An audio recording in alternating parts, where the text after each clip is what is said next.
Thank you for tuning into our podcast, Canal Days, What Life is Like in the Industrial Connecticut River Valley of Massachusetts. I am your host, Carrie, and joining us today is Holyoke's very own local historian and creator of the historical tours of Greater Holyoke, Robert Coleman.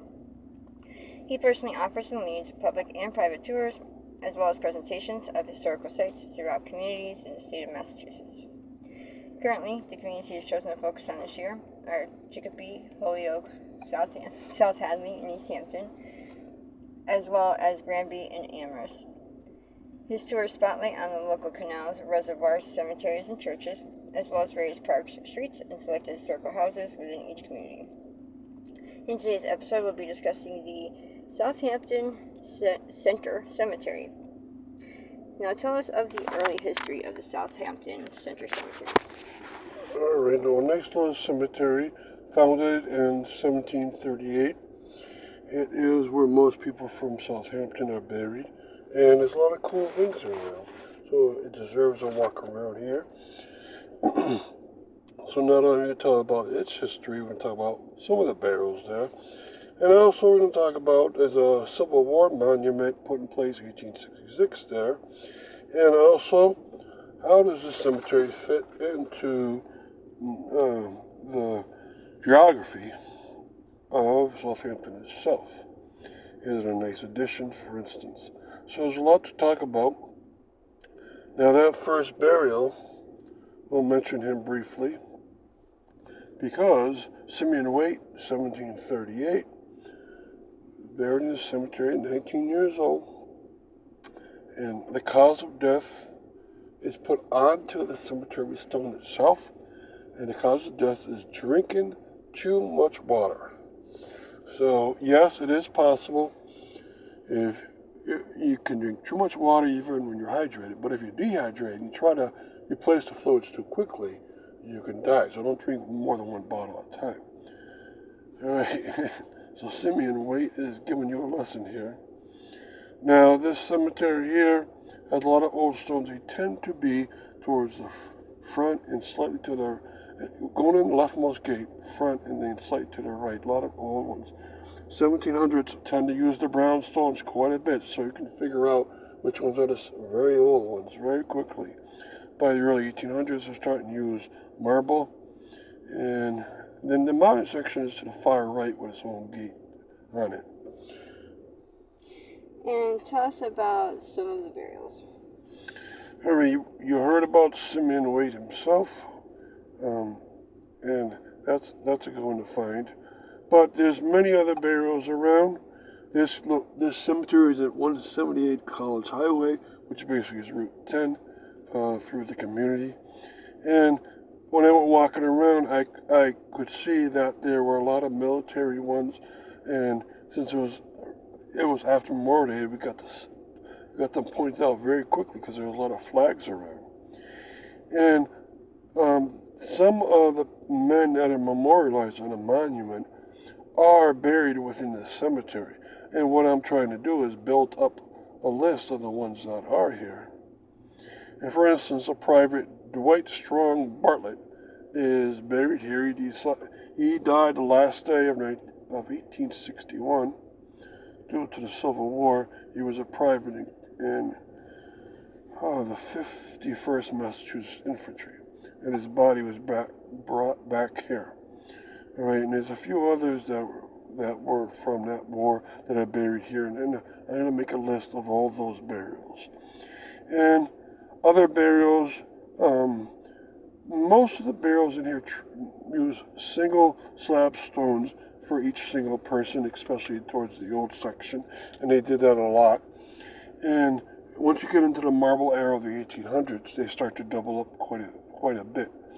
So using finely engraved resources and walking around, you can see a lot of interesting stones. And really quick before we continue with the rest of our interview, just to fill our listeners in, if you want to sign up for any of his various tours or find out more information, you can check out his website at holyokecanaltour.org. And there you can find videos and podcasts of the stops along each of his tours, as well as photos and text of the historical sites throughout as well. And if you want to sign up for private tours or any other inquiries, you can email him directly at bobcat42 14B@yahoo.com. And his tours make for fun, educational, outdoor activities for families and group parties. So getting back to our interview, tell us of the Civil War monument in the cemetery. Yes, there's a big obelisk in the cemetery with a bird statue mounted on top of it. And each side is a comment upon the Civil War and who's buried where. Now I'm making a list for you, telling you where these people are buried. I've done it for many communities, and I'll get to Southampton soon, hopefully. For instance, there's a Perry Coleman from Southampton, killed at Fair Oaks, Virginia. And then it keeps going down that side where many more people. There's a list of 3 men all died during the Battle of the Wilderness. Then a man died in Spotsylvania. The next side has a Charles Searle killed in Richmond, Virginia, and then many more below it. Okay, and another third side has Corporal Anson Norton. He died in Bayou Boeuf, Louisiana. And below that is a Rufus Robinson died at Andersonville. That would mean he was a prisoner of war, and he starved or had dysentery in the Andersonville prison camp of Georgia. Now, the fourth side says, erected by the town and by the Honorary S.C. Pomeroy in grateful remembrance of the patriotic and brave volunteers of Southampton, whose lives were sacrificed in defense of liberty and union during the Great Rebellion, 1866. So this monument was put up within the cemetery. The rest of the other war monuments are on the green of Southampton, about a half-mile away. And how does the cemetery fit into Southampton's history? Now, usually in most communities, the old-time cemetery is closer to the central part of town, where the first meeting house is, also known as the Congregational Church. Now, when you find Southampton's Congregational Church, it's very old. It's not the one from early 1700s, but that one was very close to the present Congregational Church.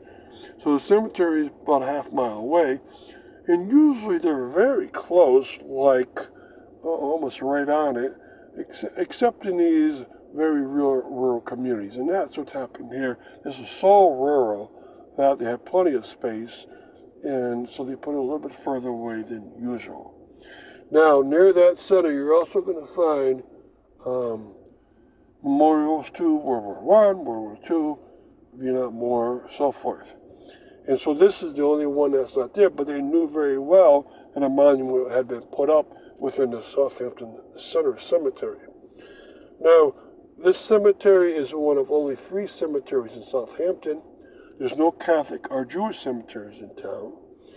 There are 3 total. One is out in the western part of Southampton, near where the Tycomedy Reservoir is.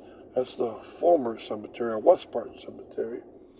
Right? And then there's a Gridley Cemetery, which is mostly was a family cemetery, then became a bit of a neighborhood cemetery. So this one is by far the major cemetery of all. It was put in place to serve the old-time pioneers of Southampton, and it still serves Southampton from the 1700s, 1800s, 1900s, into the 2000s, and there's still burials within it. So it serves a lot of people, and if you go through it, you can pick up some of the pioneers, and you can also pick out some of the later history of Southampton. So it's a good start if you want to learn about Southampton. And thank you for educating us on your tours and historical topics of your expertise. And we want to thank our listeners for tuning in. And you can check out a large selection of other podcasts on his website, as well as on SoundCloud.com. And be sure to stay up to date with new podcasts and videos posted daily. Thank you for tuning in, and hope you join us again. Thank you for tuning into our podcast, Canal Days, what life was like in the industrial Connecticut River Valley of Massachusetts. I'm your host, Carrie, and joining us today is Holyoke's very own local historian and creator of the historical tours of Greater Holyoke, Robert Como. He personally offers and leads public and private tours of various parks, streets, and selected historical houses within each community. In today's episode, we'll be discussing Southampton, Massachusetts. So, tell us about the history of Southampton. Alright, the history of this wonderful town is all tied together with Northampton, of course, as East Hampton and West Hampton are, because they broke off of Northampton many, many years ago.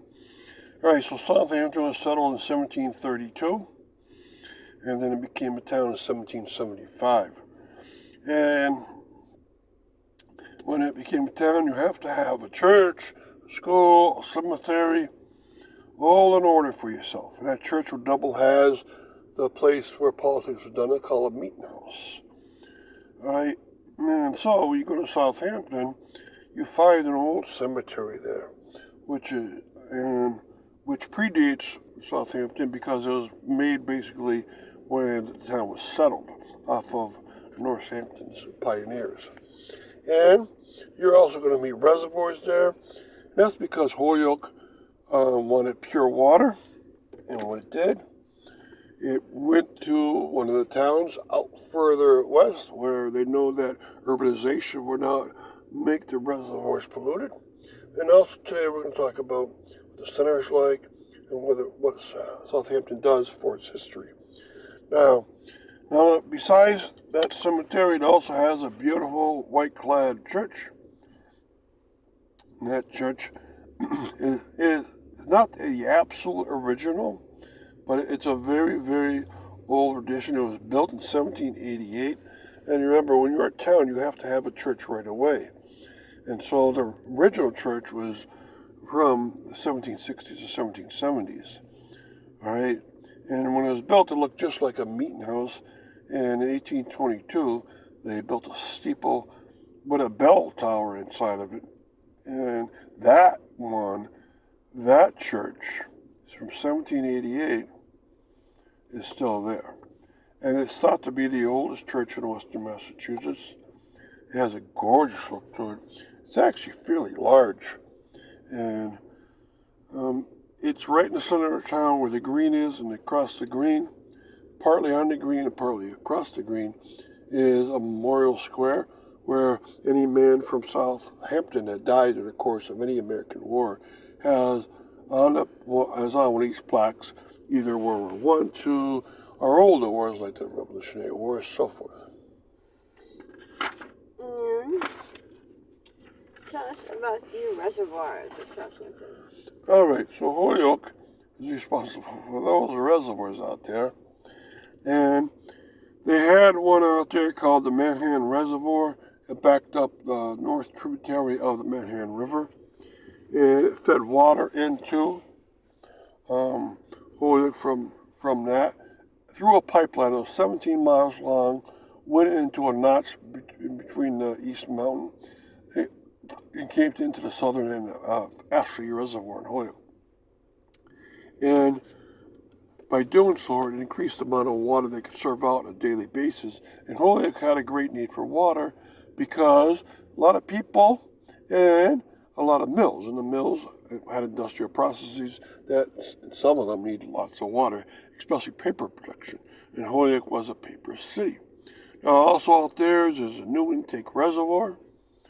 More importantly, there's the White Reservoir from about 1903 or so. That one's dam has been breached, so it hasn't been served in Holyoke since 1980. And the Manhan Reservoir has been replaced in 1955 by the Ty-Carmody Reservoir, which is a gigantic reservoir. Not the size of Quabbin, but still extremely large. And that takes up a great amount of space. All the amount of land in Southampton that's under deed to Holyoke is 20% of the land. So you can define Southampton partly by its enormous reservoir systems. And these reservoirs, of course, still operate, especially the Ty-Carmody. There also was a predecessor to the Manhan, and in a separate page I discussed this Fulmer Reservoir. And it tells you Fulmer, F-O-M-E-R, maybe came from the word foam, F-O-A-M, because the tributary used to foam up. It was probably caused by tannins in the brook, and it just foamed it up. But it got its name from that, Foamer Reservoir. So lots of Southampton's history is tied into reservoirs. And really quick, before we continue with the rest of our interview, just to fill our listeners in, if you want to sign up for any of his various tours or find out any other information, you can check out his website at hoyocanaltour.org. And there you can find photos and there you can find videos and podcasts of the stops along each of his tours, as well as various photos and text of the historical sites throughout as well. And for private tours and other inquiries, you can email him directly at podcat4214B@yahoo.com. And his tours make for fun, educational, outdoor activities for families and group parties. So getting back to our interview, what is the town center of Southampton like? A very typical New England scene with a green and a congregational church, white, wooden clad in white, and then a memorial plaza, memorializing any man that went off to the war and did not come back from Southampton. Then the library is nearby. Used to be a school there nearby too, but that's a little further away. Cemeteries, one towards the north is the Southampton Center Cemetery, and there's a smaller one towards the south. And the typical state functions, governmental buildings, are off to one side of the green and slightly back from it so it doesn't interfere with the great view you can have. And so it's a typical New England scene, but having the church be so old and only replaced once, being from 1782, that is incredible. And it's thought to be the longest continuously used church in Western Massachusetts, which if true, would be incredible. That's about 250 years. And that really sets it apart.